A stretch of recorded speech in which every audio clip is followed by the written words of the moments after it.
Ufa, pra que isso, meu povo, hein? Pra que isso? O Bahia elimina o Caxias nos pênaltis e avança para a terceira fase da Copa do Brasil. Foi no sufoco mais uma vez. Jogo difícil, já esperava tudo isso, mas as penalidades nem passavam pelo meu planejamento. Eu acho até que poderia ser melhor, mesmo enfrentando uma maratona e uma sequência de jogos muito grande, mas mesmo assim o Bahia consegue eliminar o Caxias nos pênaltis e avançar para a terceira fase. Resultado importantíssimo na competição. Era importante não ser eliminado hoje e a gente conseguiu sobreviver a Caxias, pelo menos. Foi mais sofrido do que imaginávamos, mais até do que queríamos e podíamos, mas enfim, conseguimos essa classificação. Vamos começar o melhor pós-jogo aqui do YouTube, como você já está acostumado no Meu Bahia. Meu nome é José Vitor, para quem ainda não me conhece. Eu sou produtor de conteúdo aqui do Meu Bahia. Já deixa teu like aí nesse vídeo, se você ainda não deixou. A classificação de hoje merece, o sufoco merece. Se inscreve também para que a gente possa chegar a 2.000 inscritos. E vamos começar o vídeo para a gente não perder tempo. Vamos falar de tudo no jogo de hoje, as minhas análises e opiniões. E claro, esse jogo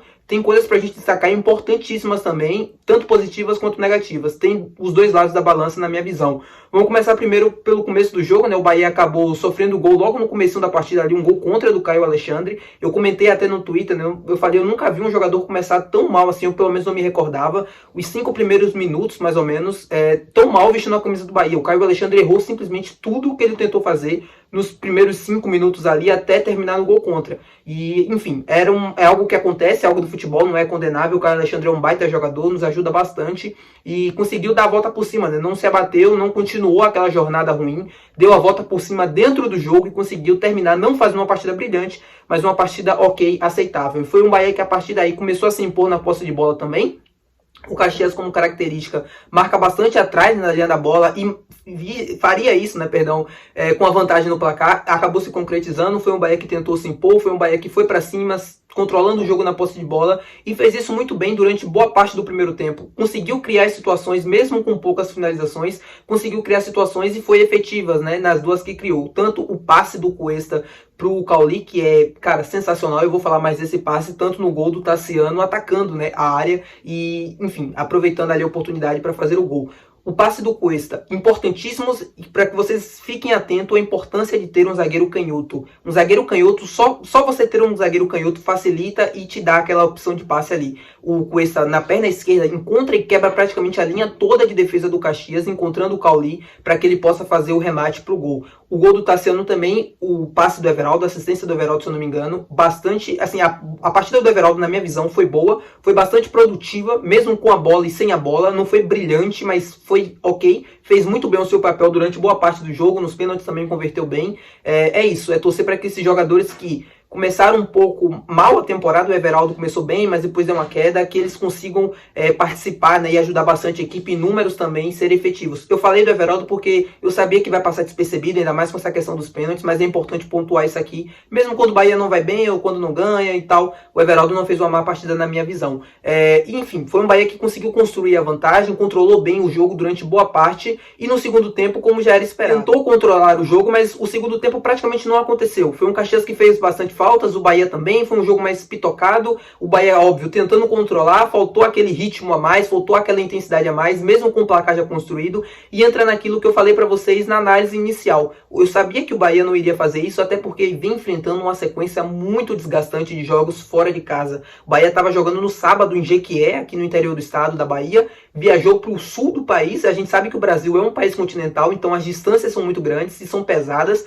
Para você praticamente não treinar, o Bahia só treinou um dia, que foi lá no CT do Grêmio, e a gente nem pode chamar aquilo de treino, para se preparar para enfrentar um Caxias que jogava dentro de casa, no Centenário, com o estádio teoricamente cheio, né? Não estava lotado, mas estava cheio, a presença do torcedor, tudo isso impacta no desempenho. E eu sabia que o Bahia não iria aguentar 90 minutos de um ritmo pressionando, buscando gol, e como foi em algumas outras ocasiões. Não é que o time recuou por opção, é porque o time estava limitado mesmo fisicamente, o time não aguentava aquele ritmo tão intenso durante 90 minutos, e se tentasse fazer isso, poderia dar contra-ataques para o time do Caxias, como deu em alguns momentos, tanto no primeiro tempo quanto no segundo. Mas no segundo o Bahia conseguiu controlar o jogo um pouco mais, e teve mesmo assim controlando, priorizando a posse de bola, sem atacar, sem chutar, sem chutes para você perder a posse, né? Conseguiu até criar situações de gol, poderia ter resolvido o jogo muito antes, faltou aí a efetividade que teve no primeiro tempo, tudo bem.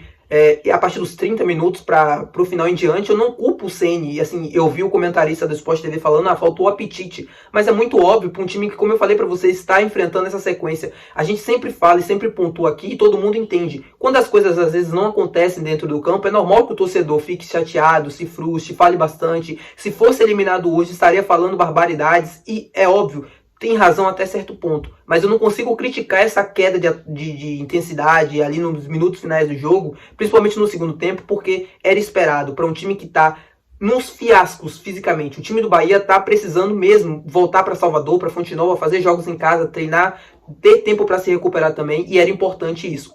Eu falei para vocês no vídeo, era importante sobreviver em Caxias. E isso o time estava conseguindo fazer muito bem até o final do jogo, quando o time do Caxias empata. O gol, para mim, mérito total da equipe adversária. Tanto no cruzamento, que foi um cruzamento que, ok, poderia ter uma marcação mais próxima, mas mesmo assim eu não considero falha do Arias. E a cabeçada também foi muito feliz, né? O Rezende poderia, enfim, estar mais bem posicionado, coisa do tipo, mas o mérito, na minha visão, no gol do Caxias é mérito total do adversário e não demérito do Bahia. Falhou ou algo assim, aí é procurar culpados na minha visão.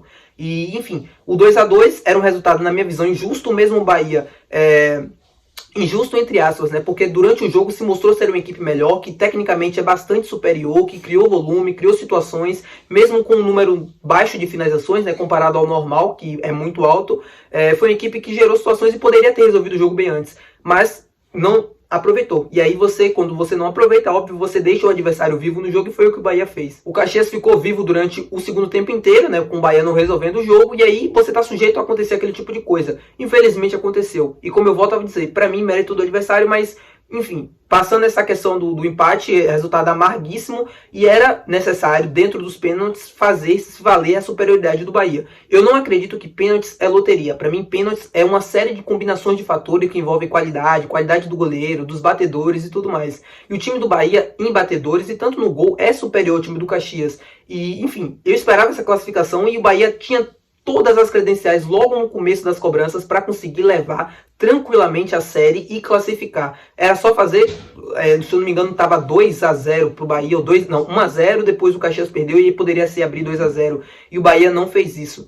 O Arias perdeu. E aí depois veio o Iago Felipe, que perdeu também. E aí vem um questionamento que eu não consigo entender. Por que Everton Ribeiro não bateu esse pênalti e foi o Iago cobrar? O Everton Ribeiro, tecnicamente, junto com o Cauli, é o melhor jogador do Bahia. Tanto é que o Cauli fecha a série de cobranças, a série inicial, por, entre aspas, ser o melhor cobrador, né? Eu não gosto muito desse tipo, eu prefiro que os melhores comecem batendo e aí você vai alternando no final. Mas, enfim, o Cauli acabou batendo o último. O Everton poderia bater o quarto, porque se ele faz aquele pênalti que o Iago perdeu, o Marcos Felipe só poderia defender, o jogador poderia perder o pênalti, e aí a gente conseguiria a classificação sem sustos. Quer dizer, sem sustos não, né? Já estava ali dramático, mas poderia ser menos ainda.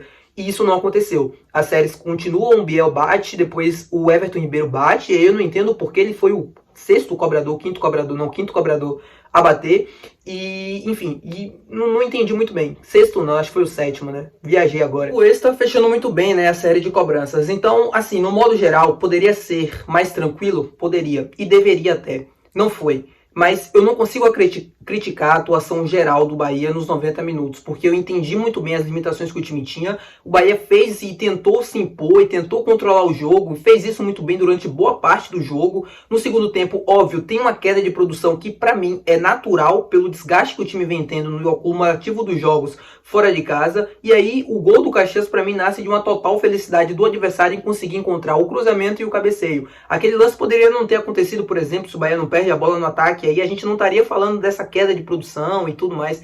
O time do Caxias, apesar de ser de terceira divisão, é um time tradicionalíssimo, jogando em casa, que é um estádio difícil, complicado ao longo da torcida. O Bahia vinha nessa sequência que eu falei para vocês, e por isso eu falava, o importante é não cair, né, diante do Caxias, era sobreviver, era conseguir passar de fase.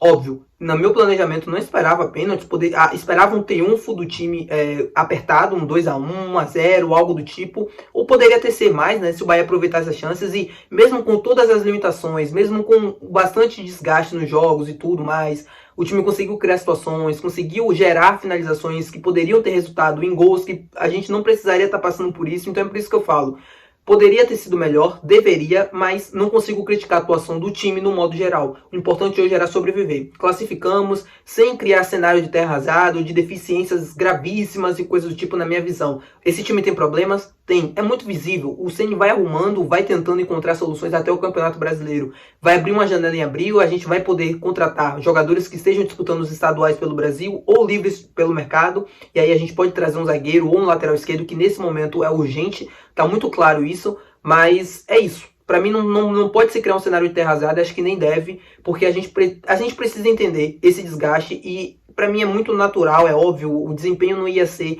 aquilo que a gente esperava ou que a gente já viu do time em algumas outras oportunidades. É isso, meu povo. Se você concorda comigo, deixa teu like aqui, deixa nos comentários também. Se você discorda, comenta aqui nos comentários, obviamente com respeito. Tá tudo certo, tá todo mundo junto no mesmo barco. Se inscreve no canal se você ainda não é inscrito, para que a gente possa chegar a 2.000 inscritos. Lembrando, é muito importante pra gente essa marca. E é isso, meu povo. Até o próximo vídeo, que deve sair amanhã também, com conteúdo diferente, saindo um pouco dessa rotina de jogos tão intenso que a gente vem tendo. E é isso. Até o próximo vídeo. Muito obrigado por assistir até o final. Valeu!